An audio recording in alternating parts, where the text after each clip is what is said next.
ओम श्री गणेशाय नमः। जय श्रीमन्नारायण, जय आदिशक्ति माता। दोस्तों, आज हमारे चैनल पर एक ऐसी कथा का श्रवण करेंगे जिसमें अर्जुन की मृत्यु पर क्यों जोर जोर से क्यों हंसने लगी देवी गंगा। तो आइए दोस्तों, कथा को श्रवण करते हैं।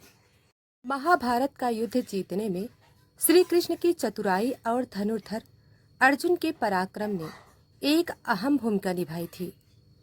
महाभारत के युद्ध में पांडवों की ओर से श्री कृष्ण और अर्जुन ना लड़ रहे होते तो शायद पांडवों की जीत होना मुमकिन ना था। लेकिन क्या आपको मालूम है, महाभारत के युद्ध में अहम भूमिका निभाने वाले अर्जुन स्वर्ग यात्रा में जाने से पहले भी एक बार मर चुके थे। इसका मतलब यह है कि अर्जुन अपने जीवन में 2 बार मृत्यु हो चुकी थी और उनकी मृत्यु के दौरान देवी गंगा जोर जोर से ठहाके लगाकर हंसने लगी। मगर क्यों अर्जुन की मृत्यु पर माँ कुंती के रोने पर देवी गंगा हंसने लगी? क्यों खुद भी एक माँ होने के बावजूद देवी गंगा दूसरी माँ के दुख पर ठहाके लगा रही थी? महाभारत के युद्ध में जब पांडवों की जीत हुई तो हस्तिनापुर की गद्दी पर बैठे ज्येष्ठ पुत्र युधिष्ठिर, इसके बाद श्री कृष्ण ने युधिष्ठिर को सुझाव दिया अश्वमेध यज्ञ कराने का, जिसके बाद युधिष्ठिर ने अश्वमेध यज्ञ को आरंभ करते हुए अश्व को अर्जुन के नेतृत्व में रवाना कर दिया। अब जिस दिशा में अश्व चलता जाता उसी के पीछे पीछे अर्जुन और उनकी सेना भी चलती जाती।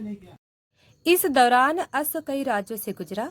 जिन भी राज्यों में वो अश्व गुजरा उन सभी राज्यों के साथ अर्जुन ने युद्ध लड़ा। कई राजाओं ने तो पहले ही युद्ध के आगे घुटने टेक दिए, लेकिन कई राजाओं ने ऐसा नहीं किया, जिसके बाद अर्जुन और उसकी सेना द्वारा युद्ध लड़ा गया और कई राजाओं को परास्त करते हुए अर्जुन उनके राज्यों को जीतते चले गए। ऐसा कई राज्यों को अपने अधीन करते हुए अर्जुन मणिपुर पहुँचे, जहाँ पर उनका सामना हुआ बाबरू वाहन से।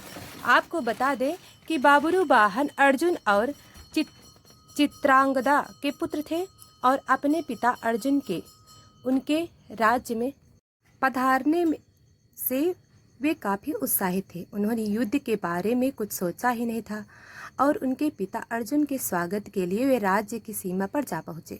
लेकिन जैसे ही बाबरू वाहन अर्जुन का स्वागत करने के लिए आगे बढ़े, वैसे ही अर्जुन ने उन्हें रोकते हुए कहा कि मैं इस समय तुम्हारा पिता नहीं बल्कि हस्तिनापुर के नरेश का प्रतिनिधित्व हूँ और क्षत्रिय होने के अनुसार इस समय तुम्हें मेरे साथ युद्ध ना चाहिए। बस उसी समय अर्जुन की दूसरी पत्नी उल्पी वहाँ आई और बबरू वाहन से बोलती है कि हे पुत्र, तुम्हें अपने पिता के साथ युद्ध लड़ना चाहिए। यदि तुम युद्ध नहीं लड़ो तो इसमें तुम्हारे पिता का ही अपमान होगा। माता की आज्ञा पाते ही बब्रुवाहन युद्ध के लिए तैयार हो जाता है और अर्जुन का बब्रुवाहन के बीच युद्ध छिड़ जाता है। यह युद्ध काफ़ी समय तक चलता है, मगर इस युद्ध का कोई परिणाम ना निकलने के कारण बब्रुवाहन कामाख्या देवी से प्राप्त दिव्य बाण का इस्तेमाल करते हुए अर्जुन पर प्रहार करता है, जिससे अर्जुन का सिर धड़ से अलग हो जाता है और अर्जुन की मृत्यु हो जाती है। साक्षात अर्जुन की मृत्यु देख हस्तिनापुर की सेना सुन्न हो जाती है और इसकी सूचना तुरंत ही श्री कृष्ण तक हस्तिनापुर तक पहुंचाई जाती है। मणिपुर पहुंचकर श्री कृष्ण और माता कुंती अर्जुन को धरती पर पड़ा देखते हैं, जिसके बाद माता कुंती अर्जुन का सिर अपनी गोद में रखकर फूट फूट कर रोने लगती हैं और बस इसी दौरान देवी गंगा अर्जुन की मृत्यु पर हंसने लगी। और जब काफ़ी देर तक माता कुंती रोती हैं तो देवी गंगा माता कुंती से कहती हैं, हे कुंती, तुम व्यर्थ रो रही हो क्योंकि तुम्हारे पुत्र अर्जुन को उसके कर्मों का फल मिला है। मेरा पुत्र भीष्म अर्जुन को अपने पुत्र की भांति स्नेह करता था, मगर फिर भी अर्जुन ने शिखंडी का सहारा लेकर मेरे पुत्र भीष्म का वध कर डाला। मैं भी उस समय ऐसे ही रोई थी जैसे तुम आज अपने पुत्र के लिए रो रही हो। मैंने अपने पुत्र के वध का बदला ले लिया, क्योंकि जिस कामाख्या देवी के बाण से बबरू वाहन ने अर्जुन का सिर धड़ से अलग किया वह मेरे द्वारा ही प्रदान किया गया था। देवी गंगा के शब्दों में बदले की भावना झलक रही थी और देवी गंगा की इस बदले की भावना को देखते हुए श्री कृष्ण हैरान हो गए और देवी गंगा से बोले, हे देवी, आप किस बदले की बात कर रही हैं? आप किस किस से बदला लेंगी? अर्जुन की माता कुंती से या फिर अर्जुन से? आप एक माता से प्रतिशोध कैसे ले सकती हैं? यह सुनकर देवी गंगा ने श्री कृष्ण से कहा, हे वसुदेव, यह तो आप जानते ही हैं कि अर्जुन ने उस समय मेरे पुत्र का वध किया। जब तो निहत्था था। जब अर्जुन का ऐसा करना उचित था तो अर्जुन का वध उसी के पुत्र द्वारा कराकर मैंने क्या गलत किया? फिर श्री कृष्ण देवी गंगा को समझाते हुए कहते हैं कि पितामह की भली भांति जानते थे कि यदि वह जीवित रहेंगे तो उन्हें कौरव की तरफ से युद्ध मैदान में आना होगा और ऐसे में पांडवों की जीत होना नामुमकिन था। इसलिए उन्होंने खुद का मार्ग से हटाने का निर्णय लिया और अर्जुन को वह स्थिति बताई जिसमें वह अपने पितामह की मृत्यु कर सके। यहाँ तक कि जब अर्जुन उनका मुकाबला कर उनके पुत्र बब्रुवाहन से हो रहा था तो उस समय भी उन्होंने बब्रुवाहन पर प्रहार नहीं किया, सिर्फ बब्रुवाहन के प्रहार को रोके रखा और साथ ही बब्रुवाहन को कामाख्या देवी द्वारा दिए गए दिव्य बाण की लाज रखने के लिए अपने प्राणों की आहुति दे दी। अब श्री कृष्ण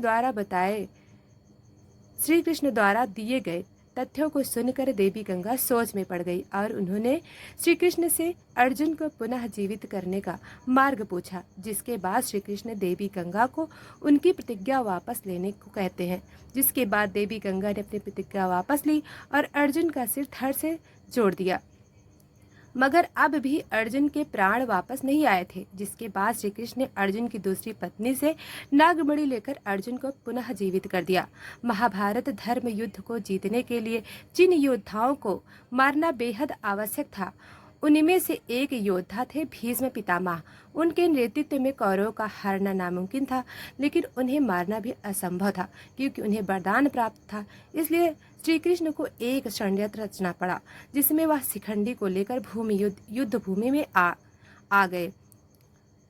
किन्नर होने के बावजूद शिखंडी को भीष्म स्त्री मानते थे और उस पर हथियार नहीं चला सकते थे।